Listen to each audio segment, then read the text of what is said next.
പ്രതിപക്ഷ പ്രതിഷേധത്തിൽ പാർലമെന്റ് ഇന്നും പ്രക്ഷുബ്ധമാകും. ഇന്ത്യ US വ്യാപാര കരാർ, MP മാരുടെ സസ്പെൻഷൻ എന്നിവ ഉയർത്തി പ്രതിഷേധം ശക്തമാക്കാനാണ് കോൺഗ്രസിന്റെ നീക്കം. രാഹുൽ ഗാന്ധിയെ സഭയിൽ സംസാരിക്കാൻ അനുവദിക്കാത്തത് ഇന്നും സഭയിൽ ഉന്നയിക്കും. ഇന്ത്യ US വ്യാപാര കരാറിൽ കേന്ദ്ര വാണിജ്യ വ്യവസായ മന്ത്രി പീയൂഷ് ഗോയൽ ഇന്ന് ലോക്സഭയിൽ പ്രസ്താവന നടത്തിയേക്കും. PR സുനിലിന്റെ വിവരങ്ങളുമായി. Sunil, good morning. വ്യാപാര കരാറുമായി ബന്ധപ്പെട്ട പ്രതിപക്ഷ ചോദ്യങ്ങൾക്ക് ഇതുവരെ കേന്ദ്ര സർക്കാർ കൃത്യമായി മറുപടി പാർലമെന്റിൽ നൽകിയിട്ടില്ല. കഴിഞ്ഞ ദിവസത്തിന് സമാനമായി ഇന്നും പ്രതിഷേധം കടുപ്പിക്കാനാണോ പ്രതിപക്ഷത്തിന്റെ തീരുമാനം? പാർലമെന്റ് ഇന്നും പ്രക്ഷുബ്ധമാകുമല്ലേ?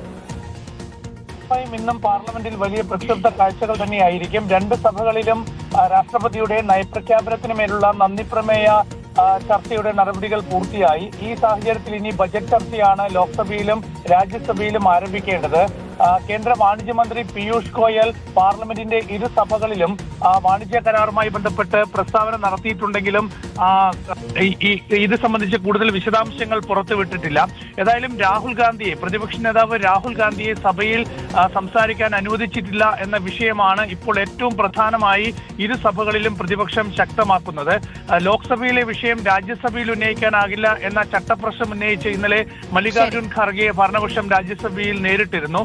ഏതായാലും ഇന്ന് വളരെ പ്രധാനപ്പെട്ട ഒരു വിഷയം പ്രതിപക്ഷം വിശദാംശങ്ങൾ നൽകിയത്.